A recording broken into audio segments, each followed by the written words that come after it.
All right, welcome to another episode of the Random Thoughts with Julito podcast. I'm really excited today, y'all.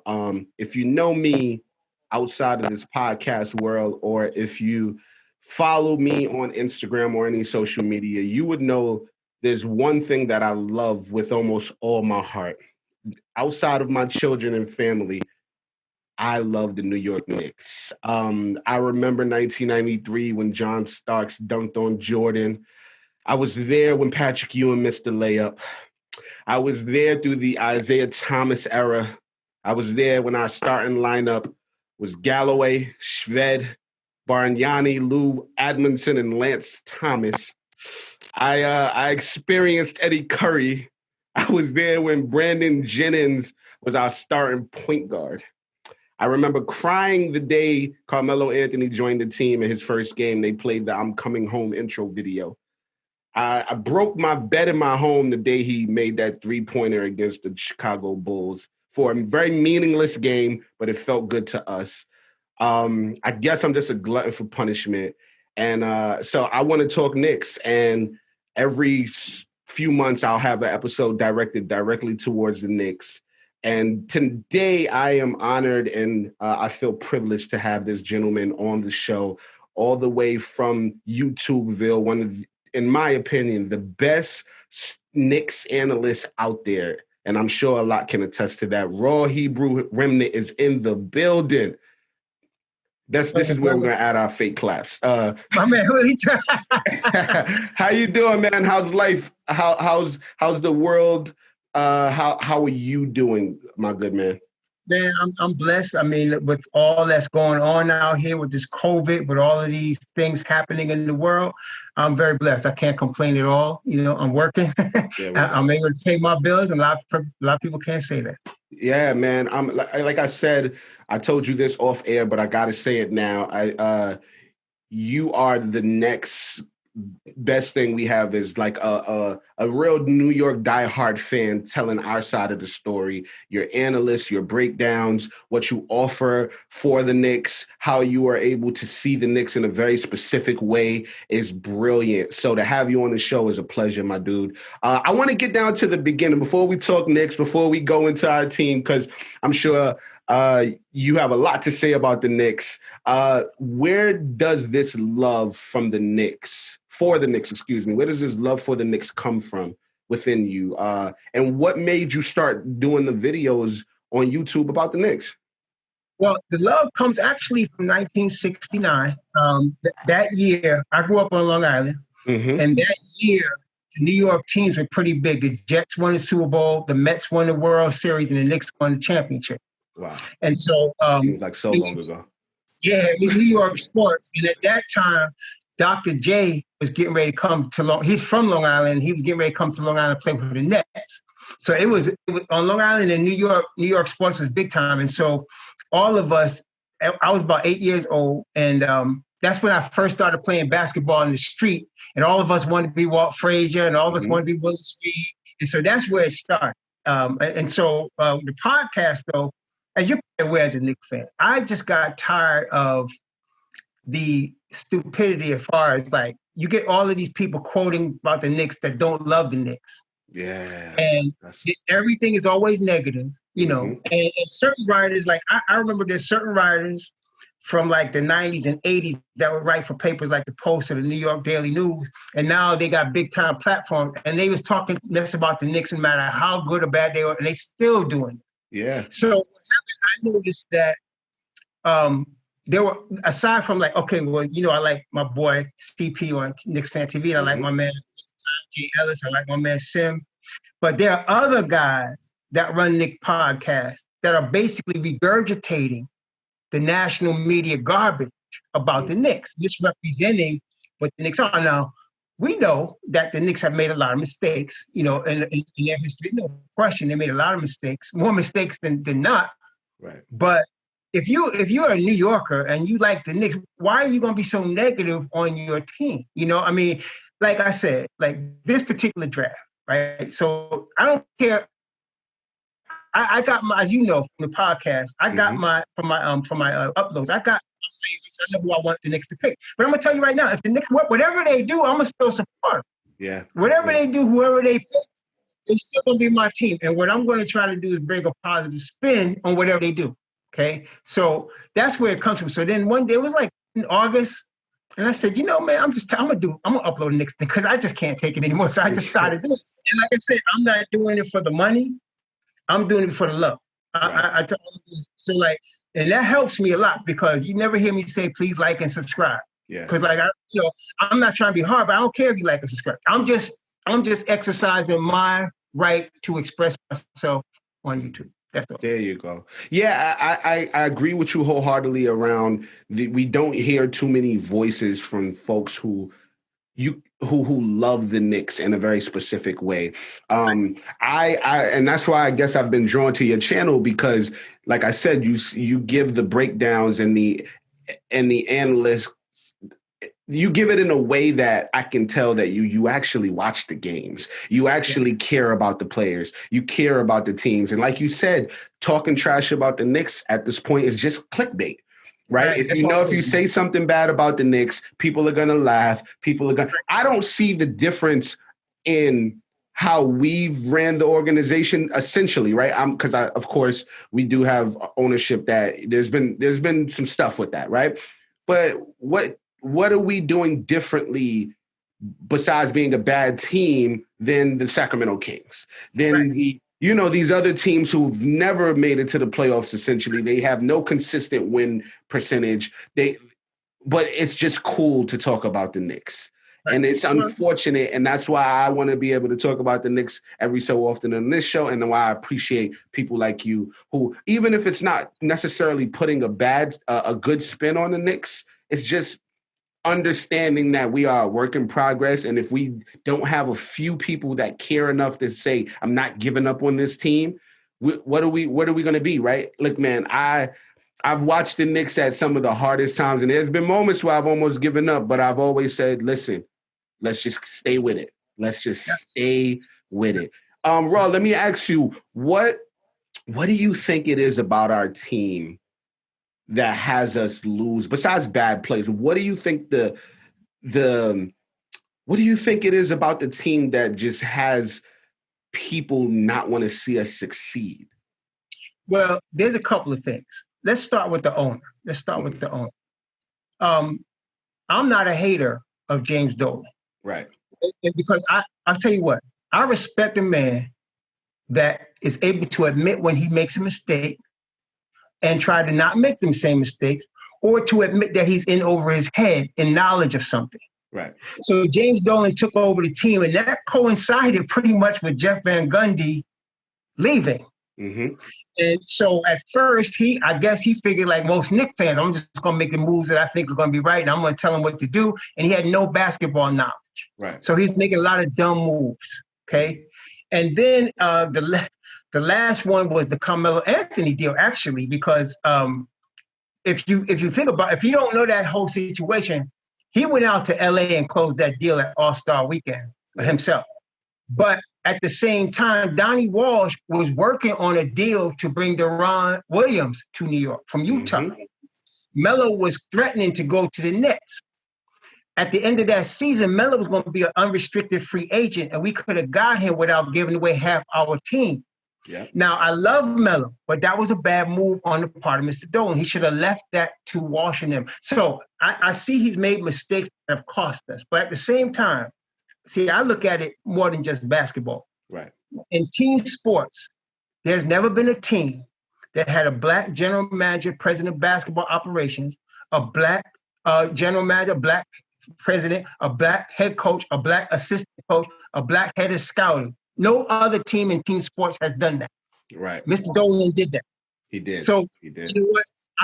I can't front and say, well, this man. But at the same time, another reason which you brought up, what you were asked about in terms of why the hate. Okay, he has a little Donald Trump in him, in that he might take some things personal if somebody writes, Berman writes something stupid in the Post, or I so used to write for the Daily News and write stuff about him, or Bondi. He might decide, you can't come in here and interview my team. Now that's not the good move to do. Right. Right.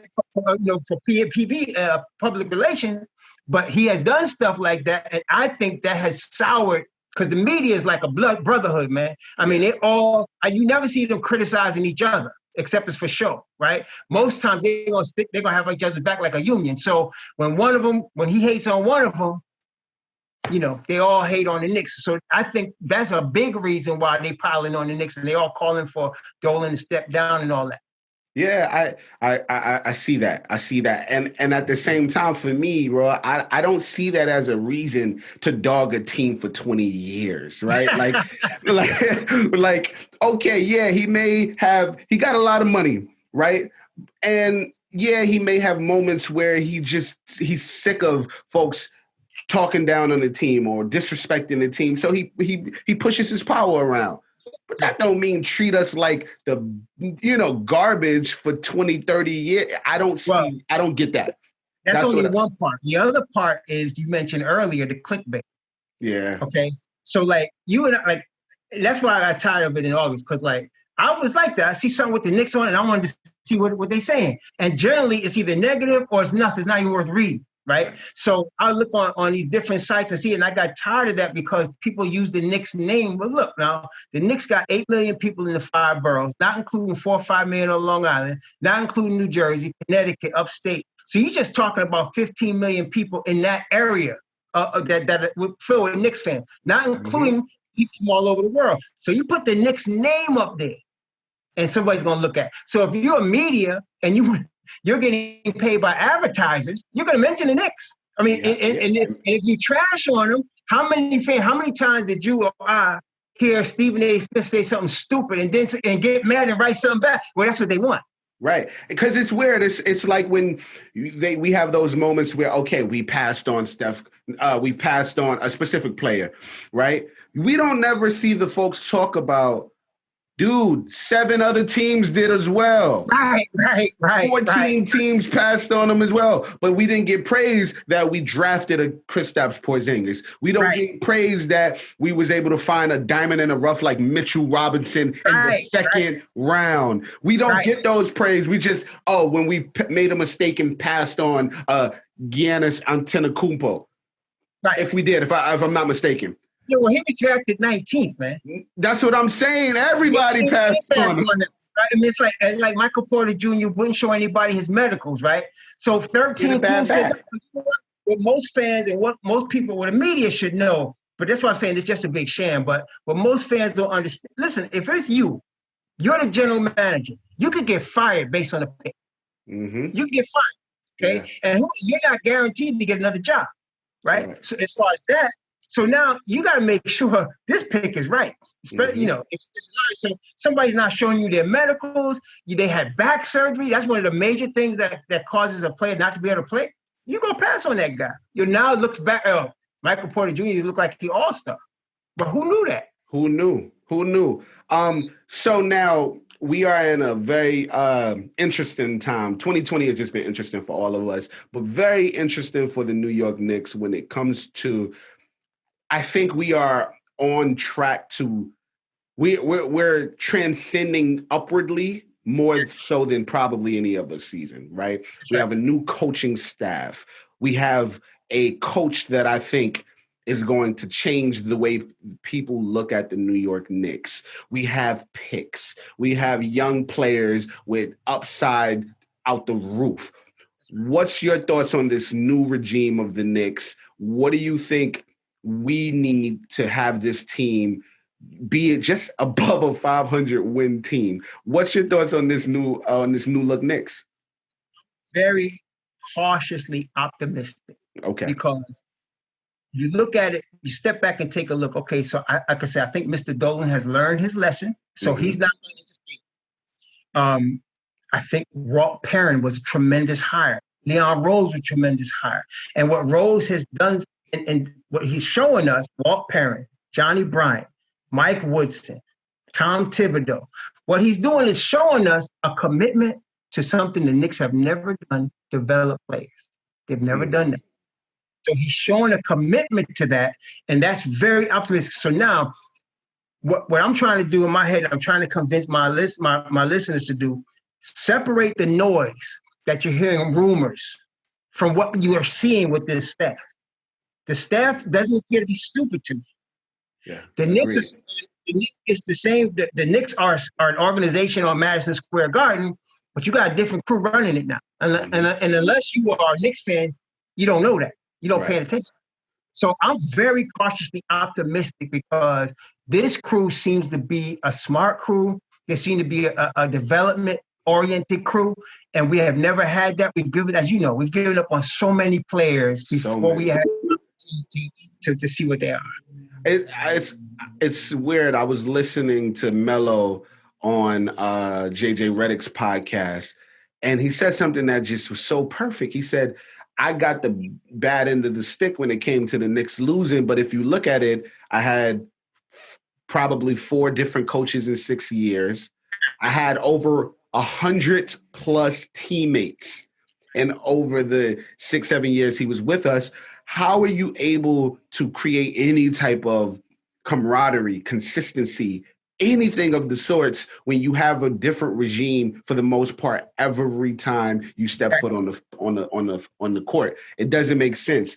I think that this staff that we have now, Tom Thibodeau, Kenny Payne, these guys know basketball. They know how to develop, like you just said. They are smart, and they will make sure that we get the best out of our players because, like you said as well, we've never truly developed a player. We've gotten some gems, and then we've given up on them because we either didn't want to pay them or we chose to move somewhere else for a bigger star, for the shiny object, like you usually say on your page. And this is the time where we take a second, we stop, we breathe, and we give our players an opportunity. We let Mitchell Robinson play. Yeah, he gets in foul trouble. We let Mitchell Robinson play.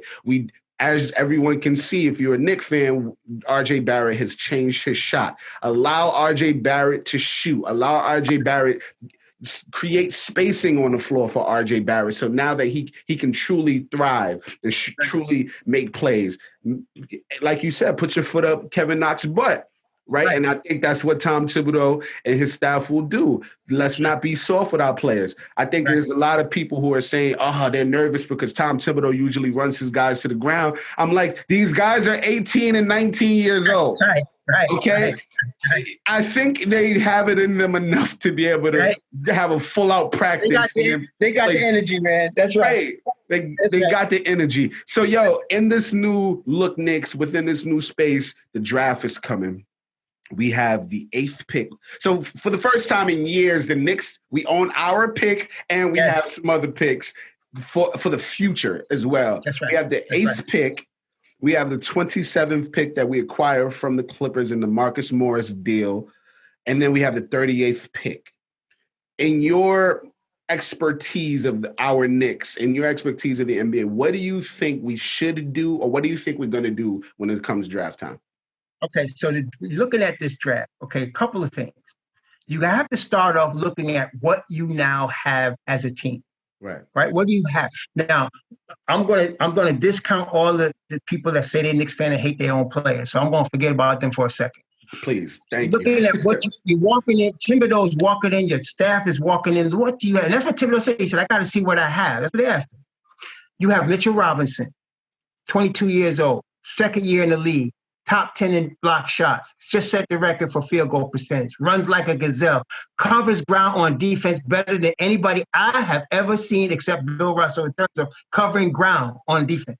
Agreed. You got RJ Barrett, just finished age 19 season. Raw, but strong, got a lot of potential. I see a lot of Jimmy Butler in him. You got Frank Ntilikina, who most people don't understand the value of being the top pick and roll defender in the NBA.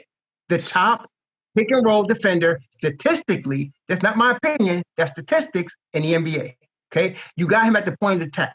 Now, and you got other pieces. You got Kevin Knox that you drafted at age 18, and you got to see what this kid is. He's still, you can look at him, he's a gangly boy. He needs time to develop his body and to get into his man body.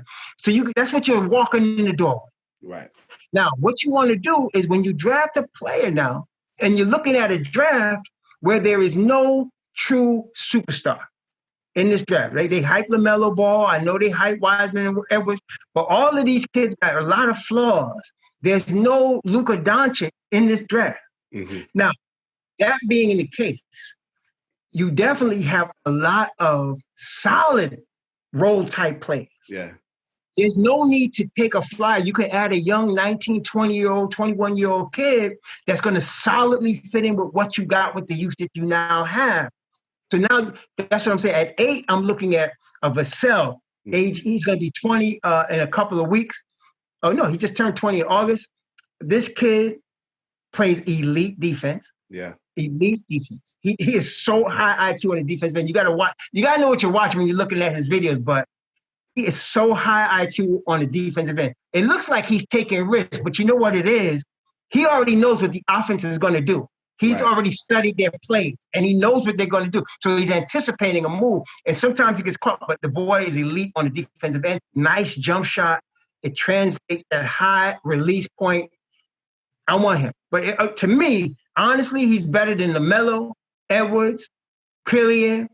To me, as far as a basketball player that's ready to play right now, he's better than all of them, to me. Wow. That's why if we could get him at 8, to me, it's a steal right now. And so with him, I'm looking at him at 8, and if they didn't want him, okay, I mentioned Obi Toppin. I'm not saying he's a bad player. I like Obi Toppin. But I'm saying is that Vassell is a better player. Okuro's got more upside. That's all I'm saying. Okay. So Okuro and Obi Toppin. So Obi Toppin, I'm thinking like this. See, I try to think, I'm sitting in the GM seat for the New York Knicks. There's pressure on me. Mm-hmm. Okay, Mr. Dolan is watching. Mm-hmm. Okay, the fans are watching. So there's pressure on me to make the right move. So what am I going to do? I'm going to have all my scouts in the room. We're going to thoroughly discuss. We're going to interview this player. I'm looking up and down at all of these players, negatives. And that's the thing. You got to focus on the negatives. Look at their bad points and say, can their positives outweigh their negatives? Is their negatives really going to hurt us that bad? Right. So with Obi is going to come into the league and play tremendous offense. He's 23 years, a grown man. He's not good defensively. But there's going to be a lot of pressure if he's on the board at 8 to take him. Public pressure. Yep. And so that's why I include him. I'm not saying if it was me and Obi and Vassell and Okoro was on the board, I'm taking Vassell. Okay. Okoro I like at 8 also because, okay, let's say he never develops an offensive game. Let's just say he never develops. What do you have with Okoro? You got, he's basically Justice Winslow. That's what he is. And I don't mind Justice Winslow. I don't mind Justice Winslow at all. Yeah, you know what I'm saying? He got that defensive ability right off the bat. He's a high IQ player right off the bat. He's a good passer out the bat. He sees the floor well. He's not a ball stopper. That's his floor. Mm-hmm. Now, if he develops a jump shot, well, shoot, you're talking about Kawhi Leonard, right? I mean, if he gets a jump shot. Yeah. So that's another kid I'm looking at him because he comes in the door. He can plug and play on the defensive end right away. So I'm looking at that. We're talking about stretching the floor at RJ, and I understand that. That's why I like Vassell better. Mm-hmm. But I would make an exception for Okoro at age 19. This boy is 6'6", 220 of solid muscle. And I see that if he does get the jump shot, I mean, like I'm doing a video tomorrow on Tyrese Maxey. And he is a very similar player. Those kind of players are tantalizing because they come in the door with something you know they could play. It's not a question whether they could play in the NBA. It's just that if they get this one little thing, they're going from a good player to a superstar, you know? Yeah. And so that's what you're looking at with Okoro. That's at 8. So I like those 3 guys at 8. And I think at least 2 of them will be available at 8. At 27, I do believe Knicks should and probably will bring in a professional level shooter off the free agent market. Agree. And that's the thing. See, there's a difference between a guy coming in from college and a guy that's a proven pro level shooter in the NBA. Because it's hard to see whether a kid's jump shot is going to translate because of the speed of the game. That's why I was talking about RJ Hampton today. He's going to need another year just to get used to the speed of the game. The speed of the Australian League was a little too much for him. And I'm saying, and a lot of people got offended, but I'm not trying to say the boys, I never used the word bust with him. I just said he is not ready for the NBA now. That's right. Just the season. That's all I'm saying. So, and I would not draft him at 8 when you got a Vassell and an Okoro and an Obi sitting there. Now, later on in the first round, but at 27, I also want to try to get a shooter that's ready to play. Yeah. Ready to play from day one. And so I'm looking at a Desmond Bane. He's 22, and he played 4 years, and all 4 years above 40% shooting from three. High IQ player. When you look at his stat, he fills the stat sheet. So he's a mature kid, yet he's young enough to still learn, and he can come in and start shooting right away. And I'm liking that. His defense is not, he's not elite like an Okoro or a Vassell, but he's not a train wreck either. Right. So he could play some defense for Tom Thibodeau.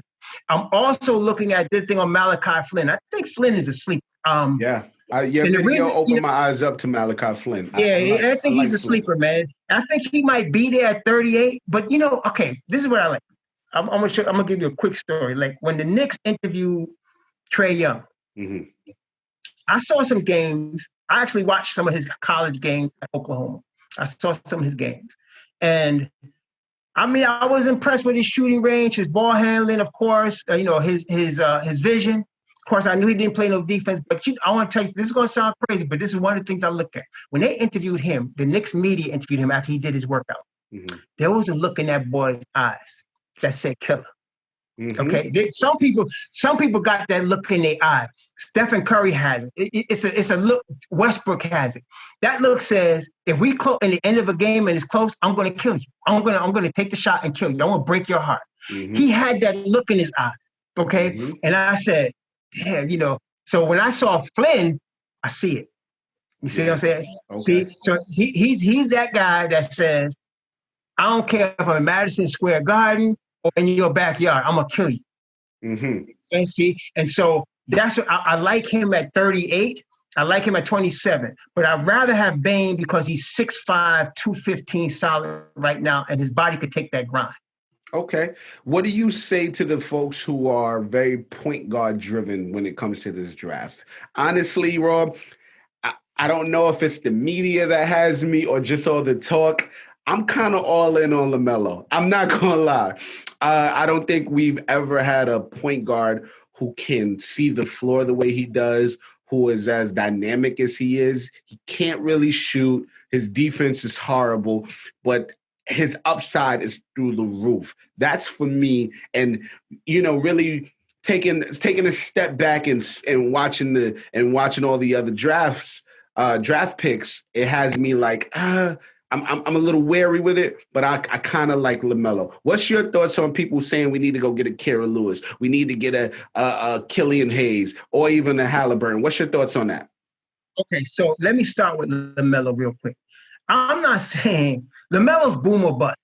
He's boom or bust. Okay, so he's either going to be perennial all-star or he's just not going to be very good. And the thing is this is the thing. In a perfect world, I would like to have a guy like LaMelo develop slowly, coming off the bench, and not put no pressure on him. Just, have him develop slowly, learn a defensive scheme, learn the system.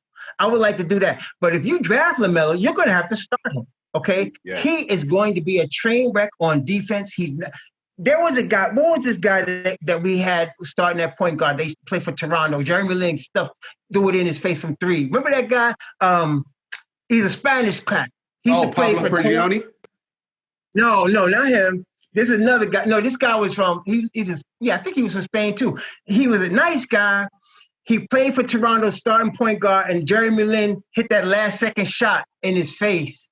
Calderon, yes. Calderon. Now, when we had Calderon, everybody that wanted to get into the paint got in the paint. Yes. Everybody.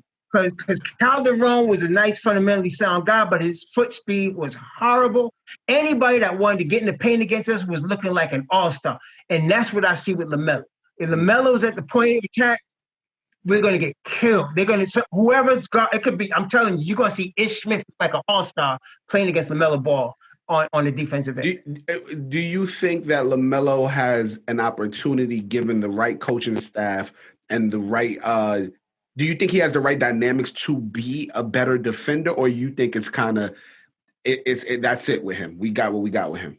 This is a good question. I'm going to tell you straight. If he was being coached by Greg Popovich or by Eric Spoelstra, he would become a superstar. he would become a superstar because he's not going to play for those two. Because everybody knows their rep is you come into my organization, you're going to do what I say. And I'm telling you, you're going to play some defense. Now, Thibodeau might do that, but this is New York. And it's a different scenario with us. So I'm saying, like, right now, we got a defensive point guard in Frank Ntilikina. We're trying to now listen. I'm not saying in the future we don't want to get a point guard. I'm saying when we're starting right now, we want to start with developing a defensive reputation so that when you come in the garden, it's not going to be LeBron spinning no bottle on the side while they're kicking our butt. You come in the garden, you're going to have hell to pay because we're going to play defense. Right. And I'm thinking, and so that's why I'm saying I don't want a rookie point guard that's got to learn how to play NBA level defense starting for us this year. I'd rather than bring in, like, I want to start Frank, but I'd rather bring like a DJ Augustine that's a vet right now. Now, next year, Kay Cunningham, Jalen Green, there's like 4 or 5 kids that I've looked at. And I'm like, all of them kids better than any guard that's coming out this year, all of them. And some of them are going to bust. You're going to see some of them disappoint during the course of the college season. But you got a better shot. We got 2 definite first rounds and possible 3 first rounds. You're going to have a better shot of getting a good point guard, a dynamic point guard next year. And so I'm not worried about it this year. I would not be concerned with a Kyra Lewis. Not only that, I like Kyra Lewis. I think Kyra Lewis has NBA level talent. There's no question. My only concern is his injury probability because of the fact that he's so small. Yeah. Okay. I heard he gained weight, but that weight might even hurt his knees if he gained it too fast. So I'm saying, you know what? We got Frank. We got DSJ. If they're going to trade DSJ, that's another thing. But they got DSJ. They got Frank right now. Look, this is the first time you got a real coaching staff. Let's work with these kids. Let's use this year to see what they got. If they stink, okay, they stink. But you don't know yet. You don't know if you have some. And so at least with Frank, you know you got elite defense right now. Let him play that defense. We know we can start the thing off. I'm very confident that RJ is going to come in this year improved in all areas. I'm not as worried about his shooting as other people are. I'm more worried about him just developing an all-round NBA game. Okay, right. He's not going to be Stephen Curry this year. If we just get a little improvement, I want to see him go from 61% at the line to 70%. You know, some little improvement. I want to see him improve on the defensive end. The thing I like about RJ, he also got that killer instinct. He got it. He got it. And the boy is strong. He got a strong body. He's not afraid to use it. When he gave that cat from the Houston Rockets the business at the end of the game against the Rockets, man. You know that guy talking about that bald head guy, big strong dude. PJ Tucker. Yes, a roughneck of roughnecks. Mm-hmm. And my man RJ gave him the business, man. And so I know, right? I said, this kid, I like him. So I'm not worried about him becoming all-star in his second year. Let him play out his 4-year contract. By his 4th year, you're going to see something. You're going to see something. But most fans in New York won't wait that long. So I like RJ. I like Frank. I like them to get a pro-level shooter, a Beasley, a Bogdanovich, a Harris, somebody in between there. And whoever, if we draft Vassell, he can interchange with them wings, come off the bench or start some games, depending. And I want to go from there because we just want to start because you got to not only be able to play with a high IQ for Thibodeau, you got to play with a high IQ on both ends of the floor. And I want to take what we got and let's see if we can do it. Agreed. So there's folks saying, take Killian Hayes, take Halliburton. Yeah, of course we need a point guard, but this is the New York Knicks. I believe we need everything, right? I don't think it's point guard or bust in this draft. I don't think Halliburton is the right guy. I think it's going to take him a few years to even get acclimated to the NBA game. He's not strong enough. He's a little too scrawny right now in this moment. And Killian Hayes, I just don't think he's the guy when we have a Cade Cunningham coming out next year. I don't think we put all our eggs in one basket when it comes to a Killian Hayes. So what if, before we get out this draft talk, what if New York was to offer a Golden State Warriors 8th pick, Julius Randle and DSJ? Do you take that deal for LaMelo? I don't think Golden State would do that. They're not going to do that. But if they did, I would take it. But they wouldn't do that because see, I try to, and I get a lot of, as you probably, I get a lot of draft scenario, trade scenarios from people. But you got to think about why would Golden State do that? Now. Somebody that was a Golden State fan hit me up after I did the video about the business of basketball, saying that their owner is so rich he don't care about the tax. Okay, right. If he don't care about the tax, then let's take that off the table, because if they care about the tax, they'd want to get off of Andrew Wiggins' contract, and Julius Randle would make sense. 19 million, 33 million, we got the space. But I don't think it's looking like now they don't care about the tax. Wiggins is it's like he's Julius Randle on Golden State. Like, he's the third option. And if you put him as a third option, he's good. He's very good. Yeah. When he was in Minnesota, he was the first option. When him and Cat was the first and second option. He's not good in that scenario. But you got two other players ahead of him. He's the third option. I think he's going to thrive in that environment. I want to see how good he plays on defense this year, but he's going to thrive in that environment. So at this point, I don't think Golden State does that. I mean, I think they're going to make a trade, but I don't know if they would that deal. I would do it, and I'm not even like I tell you, I'm not even high on the melon, but I would do that. You gotta do that. You know, right. if they offer you. This is how I feel, Raw, and I'm just gonna be frank right now. No pun intended. If Julius Randle is on our New York Knicks team next year, I may give up.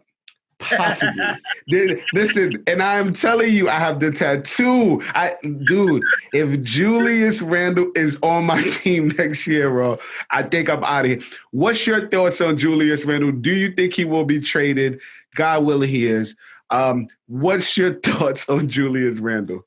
Well, Julius, and again, I think Julius Randle is a good basketball player. He's an NBA level player, and anybody that can play in the NBA is a good basketball player. But he's just in the wrong spot at the wrong time on the wrong team. That's the problem. He is not a number one option. He showed us that last year. The problem with Julius, and this is not unusual, you get players that come out of an AAU environment that are bigger, stronger, and faster than all their peers. Right. And they can get by on that most of the time because they're just bigger, stronger, and faster. Julius Randle, you see, he is in tremendous shape. Being in shape is not his problem. He is a backup five, playing as a four in a modern NBA where it's required that you can shoot a three. Right. Okay, he's a backup five. He's really disinterested on defense. He really is, and because again, his whole life he's never had to be interested on defense. Okay, but now he's getting into a place where they just signed him like he's the number one option. It's exposed that he don't care on defense. Mm-hmm. And you know what it is? It's like I'm like I said, I love Tom. I'm a defensive oriented fan myself, so I appreciate good defense, and I hate when I see a player loaf back on defense, or Julius Randle will show for a double team. And when you show for a double team, what you usually have is there's a guy in the corner, and you got to be ready to sprint back to that guy. Mm-hmm. He will give up on the play. He will give up on the play. And that's why we gave him a lot of corner threes last year. So that kind of stuff, and we're paying you how much for you to do that? No. So he's a five, and I'm not starting him over Mitch, so therefore he would be a backup five. I don't think Julius Randle is stupid, and I don't think his agent is stupid. So I'm saying either they're going to play, if they keep him, and I'm with you, I'm 90% sure they're going to trade him. But if they keep him, you got to think of I looked at video of how did Tom Thibodeau play the combination of Joakim Noah and Carlos Boozer. Because Carlos Boozer is Julius Randle. That's his but the game was a little different then. Yeah, Boozer didn't take any threes either. See, right. But the way they played, they basically played in the square of the key, and they were moving through that square and different things either going in. They actually played some triangle. Yeah, I was about to say they played some triangle. Yeah, they played some off-ball stuff. So I can see him using Randle like that. But in either case, either he's a backup five, or even if he plays in that role, he is not. Just like Boozer was not. He is not the number one option, and he's not the number two option. Now, whether he wants to do that, I don't think he will. So that's why I'm thinking the Knicks will trade Julius Randle. He's still a 25-year-old power forward. And I think Minnesota takes that. I like him at Minnesota because he can play next to Cat. Cat's a stretch five. Right. So he's not going to be needing to clog the lane, number one. Number two, James Johnson is $16 million that they want to get off of. Okay, they want to get off that. Now, they can take a 25-year-old Julius Randle. Minnesota is not fixated on defense in any kind of way anyway, okay? Right. They're going to take Anthony Edwards probably at number one, which leaves Beasley on the bench, which Beasley's ready to start now. So now that opens up an avenue for us to go after Beasley. And also, since they're going to have a point guard and they're going to have a two guard, they're going to have a three. I like the kid they got from Texas Tech last year, Culver. I like him. You need a four. And so I'm thinking you put Julius Randle there. Now you got a team of young guys, 25 and under. I think they're going to do it. I think that, to me, I like a Minnesota deal with him the best. The next deal I like is Charlotte, depending on who Charlotte gets. Either because I don't think Julius would be able to start at the four because they're very high on PJ Washington. And I think this year they're going to try to feature Bridges, which they should. They're going to try to feature Bridges this year. And last year they had a breakout season from the kid from Kansas. Grant. Yeah, he got a breakout season from him. So, and then of course he still got Scary Terry. So I can see them. I would like a Cody Zeller for Julius Randle, but I think there's going to be more involved. If they draft Wiseman, then Julius won't start at the five. If they don't draft Wiseman, Julius will start at the five.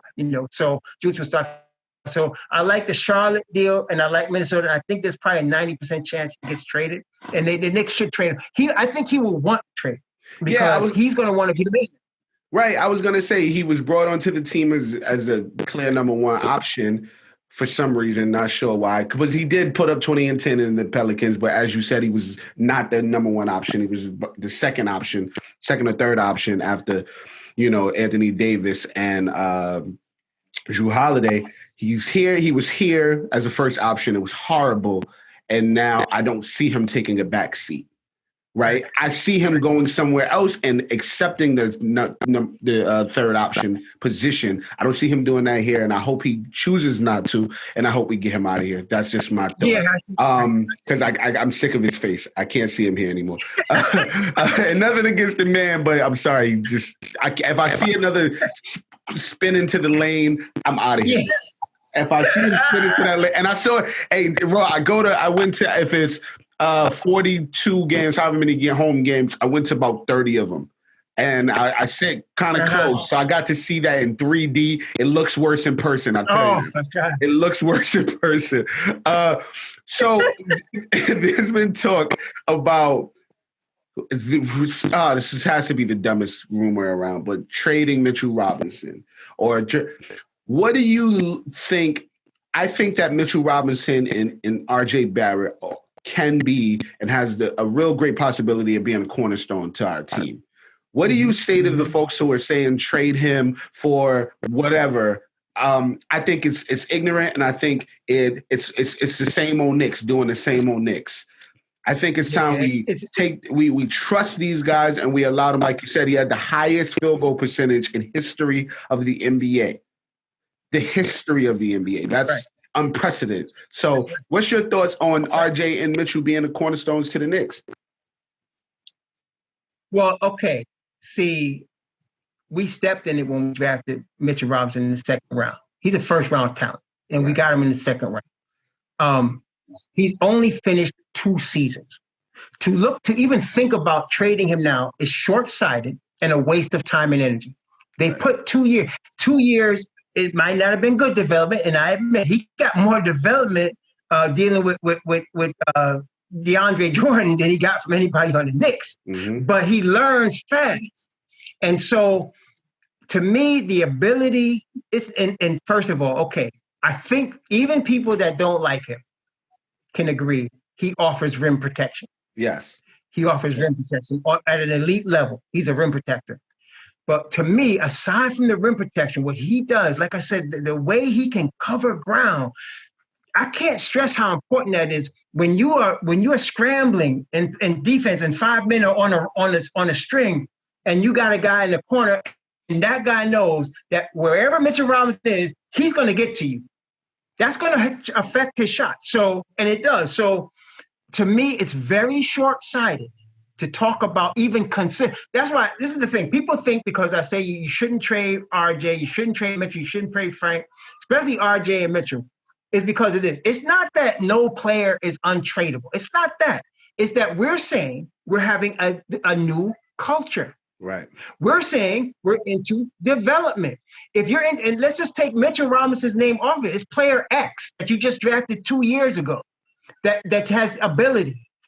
Whoever it is, you're not trading player X if you're trying to develop a new culture and develop a development staff and a development team and a defensive team. You're not getting rid of player X because you just got him. Right. And you want to see what you got with him. So there's nobody, unless Giannis Antetokounmpo is walking through that door or AD is walking through that door, there's nobody in the NBA I'm going to say, I'm definitely not trading him for Draymond Green or PG-13 or Chris. I'm not trading him for none of them guys because we putting time and effort to see what this kid can become. And God forbid, all of a sudden we trade him or we trade RJ, we trade Frank, and they end up on Miami or on San Antonio in the playoffs looking at the finals, and we sitting there saying, yo, he's to play for us. You know, I mean, that's happened how many times, you know? Yeah. So we've had so many players that Zebo became part of the grit and grind. He was on the Knicks. Yeah. Averaging 20 and 10. David Trevor Lee on the Warriors. Yeah, Trevor Ariza got rings. He was on the Knicks. Trevor Ariza, I mean, if you even look at, not to cut you off, if you even look at this Dallas Maverick team, half of their team was our guys. And look, if Porzingis didn't get injured, I think they would have knocked the Clippers out. So look how Tim Hardaway Jr. was playing as the third option. See, Trey Burke. He was the third, and Trey Burke. There you go. Oh my God. So I'm saying we have young players. Regardless, don't even think about who they are. We have young players, age 22 or under. We're rebuilding. We have a defensive coach. Nobody should be traded from among them. Nobody. Because right now, you want to develop your youth players. And I'm saying, instead of being, this is like this, man. It's like this. Really just like this. Let's say you never meet a guy that's been married 5 or 6 times or 3 times, and they go through the same thing. Mm-hmm. Like they meet a girl, they're in love, or then they get married, or then they get divorced. Mm-hmm. We've been in this cycle of giving away players and losing and changing coaches and management for so long. I think Knicks fans are expecting it. And so they get used to it. They're even suggesting it. Yeah. Instead of looking at what did Miami do to be playoff contenders for the last 20 years? How did the Celtics get to the position they are right now? What is Greg Popovich doing so that San Antonio is always in the playoff conversation? You got to look at what these organizations are doing and copy what they're doing. They develop players. Look at this Miami team. Duncan Robinson, Kendrick Nunn wasn't even drafted. He wasn't drafted. Yeah. Their highest pick was Bam, and he was 13. Wow. And then Tyler was 14. And so all of these guys played roles in them getting into the finals. So they take their players and develop them, and they end up getting the most out of them. People come from San Antonio either as coaches or players and get big contracts because they came out of that system. Yeah. Okay? So we need to look at those guys. Yeah, I'm with you 100%. We often talk about the Spurs. We often talk about the Miami Heats of the world, and then we do the opposite. We say how amazing they are, and then every team in the NBA does the complete opposite. So I'm with you. Exactly. I'm with us at least having our players until let's get them past their rookie contract, at least for the first time in New York Knicks history at this point. And see what we got. And win, lose, or draw, we knew that we can live with, okay, we at least tried to stick with some guys. We tried to at least have the same starting lineup for at least 2 years. We haven't had the same starting lineup for the last, in a 2-year increment ever since the Patrick Ewing era, right? Let's stop giving up on our guys and give them a chance. That's right. If the team is, because I think that we have a lot of hope and a lot of upside with the team that we have, and whoever we draft, I think we're going to have a really good season. And really good for us is 8th seed in the playoffs. Right. Really good with us is a team that just plays defense night in and night out, whether we win or lose. That's a good season for us. And it's a shortened season. So with Tom Thibodeau running the guys and working them to their bones break, it's still a shortened season, so they get a lot more rest. And the season isn't starting until maybe January or February. We have hope. With us having a good season, do you see any top tier free agents really looking at the Knicks next summer? In this in a summer where that free agents actually matter, because right now, but there's the Christian Woods and the Jeremy Grants, cool, but next season is when the free agents class is a whole lot better. What do you think? Okay, it's a couple of things. Number one, I wanted to start from this past season. Mike Miller ended up 17-27. That's a winning percentage that if stretched over 82 games would have got us 32 wins. And that's with him taking over in the middle of the season. If he had started the season, I think we might have got 35 this past season. Okay. Mm-hmm. So now you get Tom Thibodeau, who is better as a coach. And I'm not dissing Mike Miller, but he's a better coach. He's proven. Right. All right. So I'm thinking 35 wins is a equivalent, it's going to be a 60-game equivalent of 35 wins, which is probably 25, 26 wins. Right. So I'm thinking he can do that this year. All right, so I'm gonna break some hearts, but I would not look at any big-time free agents next year. I would call them. I'm gonna call everybody, but I'm not gonna set my heart on. Why? Because it's the timeline. A superstar, a Giannis, an AD, or Kawhi. They know they can get paid regardless of what city they're in. They could be in North Dakota. They could be wherever. They're gonna get their money, okay? Because they're global. So they're gonna get their money. So it's not about that now. So once you get past the bag issue, there's no more bag issue. So now it's about winning. They know what they could do. They know their top level.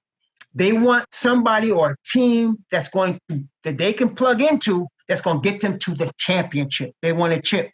Okay. So the Knicks are not on that timeline right now. Right now, I can see us you give us 2 more seasons, this season and next season. And in that third season, I'm expecting a 50-win team. Right. Okay, I'm expecting a 50-win team. So because of that, not this season, maybe after the following season, a superstar will look at us and say, I think I'm that piece that if I go to the Knicks, they're the top of the East. That's when you're looking at it. So even though all of these guys are going to be available, believe me, in 2 years, 3 years, the guys that got drafted last year and 2 years from now, your Lukas, your Trey Youngs, those guys will be who these guys coming up are going to be next year. And you're going to say, well, who's going to be looking at our team? Donovan Mitchell he got what? I don't know. He signed a 4-year deal. I think he signed a 4-year deal. 4-year deal. So he might have an opt-out clause after his 3rd year. You never know. Once you develop, right now, we got to keep our nose to the grindstone. Forget the free agent. Work hard at developing what you have and drafting well. After 2 more seasons, then you can look up and see where we at. If this year we get 35 wins, following year we get 44 wins, you know what? People are going to be looking at us. That's when you start saying, okay, who do we need to bring on our team to bring us to the next level? And that's when the superstars are saying, am I the guy? Because New York is still New York. You win a playoff game in New York, they'll be talking about you for 20 years. So if you get a team that won 40-something games and you're a superstar, and you like, man, maybe they just need me. Maybe if I just got to that team, we could go over the top. That's when you're talking about. So I'm not trying to throw cold water, and I'm saying they should do their due diligence and talk to everybody. See who's out there, like they're going to do, talk to Brandon Ingram this year. He's probably not going to sign with us. You got to talk to him. You don't know unless you ask. So you talk to him. But realistically, I'm talking to him with this hand, and I'm looking to the future with this hand, because I'm saying, okay, he's not probably going to come, but I'm building this thing up for the next 2 years. Agreed. I respect the Carmelo Anthonys of the world, the guys who decided that they wanted to take on the bright lights. They wanted to take on the city of New York.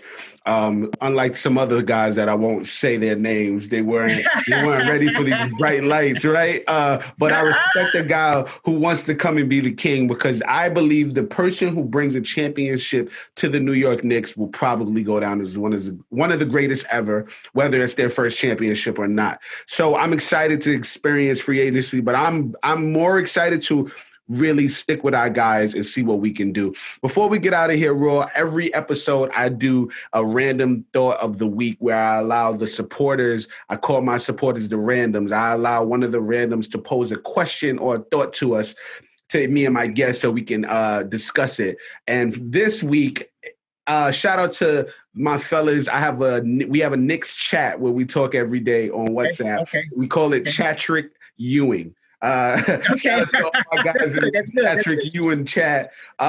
This question is posed from a good friend of mine, Crispin, from that chat. His Instagram is smoke3.0_. Shout out my boy Crispin Booker. He asks, do we think it is realistic to say that the Knicks will win a championship within the next 10 years? Oh, absolutely. Absolutely. Like I said, I'm looking at a 50-win season 3 years from now. So once you get to 50 wins, you're in that conversation. So at that point, you're just, a bouncer to a player, something away from being in a championship. So no, 10 years, no, I expect us to have more than one championship within 10 years. Wow. I expect us to have more than one. There we go. Especially if we continue with this current course. Yeah, definitely. I'm expecting at least 2. There we go. I agree. I'm expecting the same from our mouths to God's ears, right? Hey, Raw, I just want to say, dude, this has been a pleasure and an honor to talk Knicks with you. I watch you every day, every time you throw a video up there, and it has been a pleasure to talk Knicks with you. I hope I can have you back on after the draft when we finally see what trades we made or who we got out of free agency, because I'm really excited to see if we could get a Christian Wood or Davis Bertans. I really like Christian Woods, though, so I hope we can get Christian Woods on this team. Okay. I've been playing 2K, and it just so happened that I'm in my second season as a Knicks guard. We won a championship, and then it's so crazy. Listen to this, bro. Oh, they picked up free agents. On my team right now, I have Lauri Markkanen, Christian Woods, Kelly Oubre, and then they brought Tim Hardaway back. If that could be our team next year, I'm dude. If we can, because I really like Kelly Oubre as well. If that could be our team next year, I would be on the sky. But Raw, man, please, everyone, can you just support this guy? This guy is one of the smartest Knicks analysts out there on the YouTube world. Raw, can you tell them where they can find your page? How can they subscribe? Tell them where they can find you, man. All you got to do is look up Raw Hebrew Remnant. That's all. When you go to YouTube, put that into the search bar, Raw Hebrew Remnant, my channel will come up, and then you got everything right there. On my channel, you'll have 2 sets of videos. The uploads will be all Knicks.